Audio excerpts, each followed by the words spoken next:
Hello friends. Chapter employment के part number 4 में आप सबका स्वागत है और आज का हमारा नेक्स्ट टॉपिक है casualisation and informalisation of workforce. सबसे पहले कैजुअलाइजेशन क्या होता है? जब हमारे वर्कर्स कैजुअली ज़्यादा वर्क करने लगते हैं, मींस कैजुअली वर्कर्स की परसेंटेज बढ़ने लगती है, तो उसे बोला जाता है वर्कफोर्स का कैजुअलाइजेशन। अब आती है बात कि कैजुअल वर्कर्स क्या होते हैं।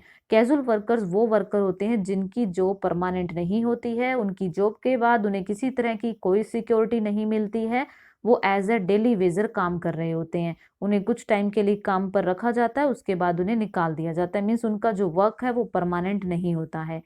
कैजुअलाइजेशन को लेकर यहाँ पर हमें कुछ डाटा गिवन है। यहाँ हम डाटा स्टार्टिंग से देख लेंगे और एंड से देख लेंगे, इतना करना ही काफ़ी रहेगा। यहाँ पर पहले दिया गया है कैजुअली हायर्ड वर्कर्स का डाटा, जिसमें बोला गया है कि 1972-73 में 23.2% वर्कर्स कैजुअली हायर्ड किए जाते थे और 17-18 में 25% हो गए।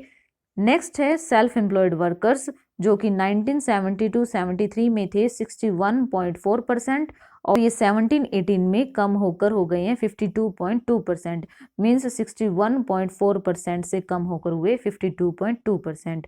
नेक्स्ट डाटा गिवन है रेगुलरली हायर्ड वर्कर्स का, जिसमें बोला गया है कि 1972-73 से लेकर 1999 से 2000 में ये थे 15% के आसपास और उसके बाद में 17-18 में ये हो गए 22.8%, मतलब ये बड़े हैं। नेक्स्ट दिया है डाटा कॉन्ट्रैक्ट वर्कर्स का, जो कि 2015-16 में थे 3.7%। जैसा कि हम देख रहे हैं कैजुअली वर्कर्स बढ़ रहे हैं, मीन्स वर्कफोर्स कैजुअली वर्क ज़्यादा करने लगी है। तो इसका रीज़न क्या है, क्या लॉजिक है इसके पीछे? फर्स्ट हम देखते हैं कि रूरल एरिया में जो वर्कफोर्स है वो ज़्यादा सेल्फ एम्प्लॉयड है, मीन्स वो अपने खुद के काम करते हैं, खुद की शॉप ओपन कर रखी है या फिर वो एग्रीकल्चर में काम कर रहे हैं। नेक्स्ट हम देखते हैं कि अगर वे फार्म या फील्ड पर काम कर रहे होते हैं तो वो इसलिए काम नहीं कर रहे हैं कि उन्हें वहां पर ज़्यादा प्रॉफिट देखने को मिलता है या फिर वो आउटपुट में कंट्रीब्यूशन करना चाहते हैं, वो इसलिए वहां पर ज़्यादा काम कर रहे हैं क्योंकि उनके पास नॉन फार्म जॉब नहीं है।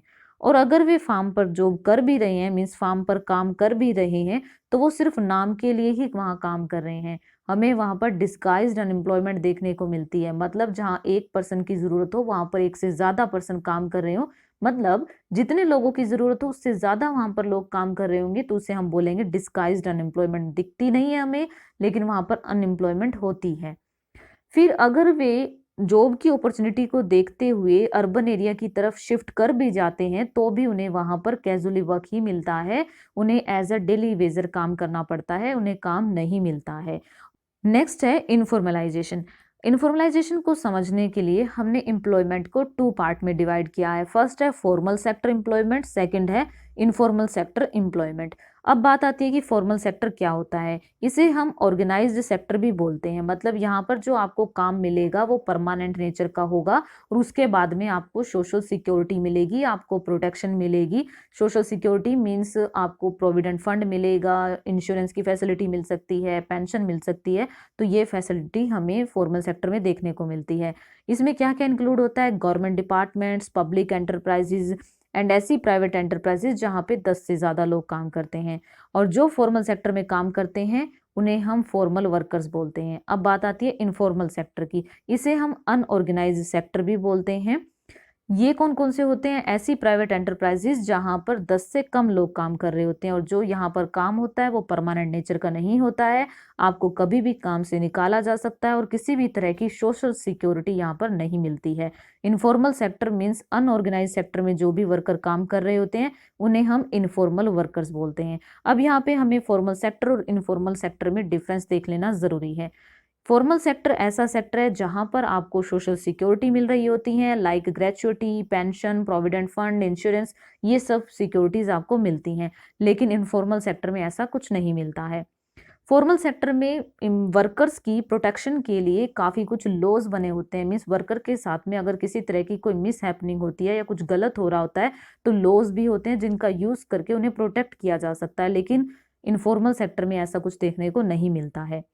फॉर्मल सेक्टर में ट्रेड यूनियंस बनी होती हैं जो वर्कर्स के लिए आवाज़ उठाती हैं, उनकी हेल्प करती हैं, लेकिन इनफॉर्मल सेक्टर में ऐसा कुछ नहीं होता है। इनफॉर्मल सेक्टर में डर बना रहता है कि आपको कभी भी जॉब से निकाला जा सकता है बिना नोटिस के भी। लेकिन फॉर्मल सेक्टर में ऐसा नहीं होता है, वहाँ पर कुछ रूल्स रेगुलेशंस बने होते हैं, आपको बिना किसी बड़े रीजन के एकदम से नहीं निकाला जा सकता। लेकिन इनफॉर्मल सेक्टर में ऐसा कुछ नहीं है, आपको कभी भी निकाला जा सकता है। तो यहाँ पर formal workers and informal workers में यही कुछ डिफरेंस देखने को मिलता है। नेक्स्ट आता है आपके पास कि इनफॉर्मलाइजेशन, अभी जैसे हम पढ़कर आए हैं होता क्या है, यहाँ पर आप देख सकते हैं informalisation of workforce is defined as a situation where percentage of workforce in the formal sector tends to decline and that in the informal sector tends to rise. मतलब इनफॉर्मल सेक्टर में वर्कफोर्स बढ़ रही है लेकिन formal sector में कम हो रही है, उसे ही हम बोलते हैं इनफॉर्मलाइजेशन।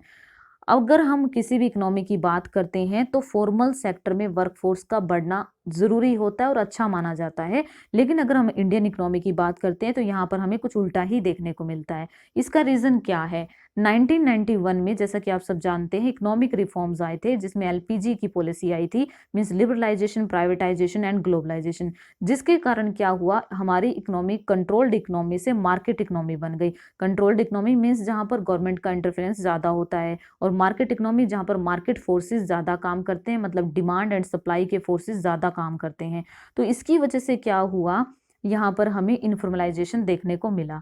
और यहाँ पर कुछ डाटा गिवन है जिसमें बताया गया है कि फॉर्मल सेक्टर में कितने वर्कर्स हैं और इनफॉर्मल सेक्टर में कितने वर्कर्स हैं। जैसा कि हमें पता है टोटल वर्कफोर्स है हमारी 473 मिलियन, उसमें से ओनली 30 मिलियन वर्कर्स तो फॉर्मल सेक्टर में काम कर रहे हैं और बाकी बच गए 443 मिलियन, वो कहाँ काम कर रहे हैं? इनफॉर्मल सेक्टर में। ये चार्ट की हेल्प से भी दिखाया गया है।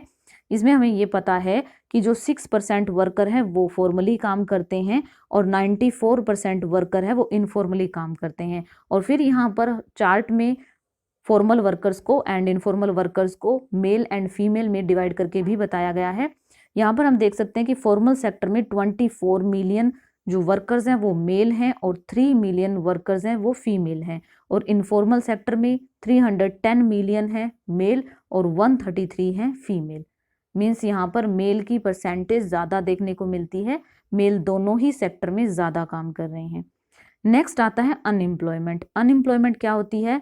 मीन्स जब कोई भी पर्सन काम करना चाहता है और वो काम करने के लायक भी है फिर भी उसे काम नहीं मिलता, तो हम उसे बोलेंगे कि ये अनएम्प्लॉयड है। मतलब अनएम्प्लॉयमेंट क्या होती है? ऐसी सिचुएशन होती है जहां पर प्रिवेलिंग वेज रेट पर काम करने के लिए लोग तैयार होते हैं, मीन्स विलिंग टू वर्क है, एबल टू वर्क है, लेकिन फिर भी उन्हें काम नहीं मिलता है, उसे बोलेंगे अनएम्प्लॉयमेंट। यहाँ पर अनएम्प्लॉयमेंट को 2 टाइप्स में डिवाइड किया गया है। फर्स्ट है डिस्गाइज्ड अनएम्प्लॉयमेंट, सेकंड है सीजनल अनएम्प्लॉयमेंट। डिस्गाइज्ड अनएम्प्लॉयमेंट क्या होती है? इसे हम छुपी हुई बेरोजगारी बोलते हैं। मतलब वहां पर लोग बेरोजगार होते हैं लेकिन फिर भी दिख नहीं रहे होते हैं। ये होता है एग्रीकल्चर सेक्टर में। अभी मैंने बात की थी जहां कम लोगों की जरूरत होती है लेकिन वहां पर ज्यादा लोग काम कर रहे होते हैं, वो होती है डिस्गाइज्ड अनएम्प्लॉयमेंट। एग्रीकल्चर में ऐसा ही होता है। अब बात करते हैं कि ऐसा क्यों होता है कि डिस्गाइज्ड अनएम्प्लॉयमेंट देखने को मिलती है। ये ज़्यादा हमें रूरल सेक्टर में, एग्रीकल्चर सेक्टर में देखने को मिलती है। इसका सबसे बड़ा रीज़न आता है कि जॉइंट फैमिलीज हैं। फैमिली में क्या है, लोग ज़्यादा हैं और उनके पास में जो लैंड होती है वो कम होती है। कम लैंड पर ज़्यादा लोग काम कर रहे होते हैं। जॉइंट फैमिली है तो जॉइंट फैमिली का जो अर्निंग का सोर्स है वो लैंड ही होती है, उसी से जो उन्हें प्रोडक्शन मिलता है उसी पर वे सारे ही डिपेंड करते हैं।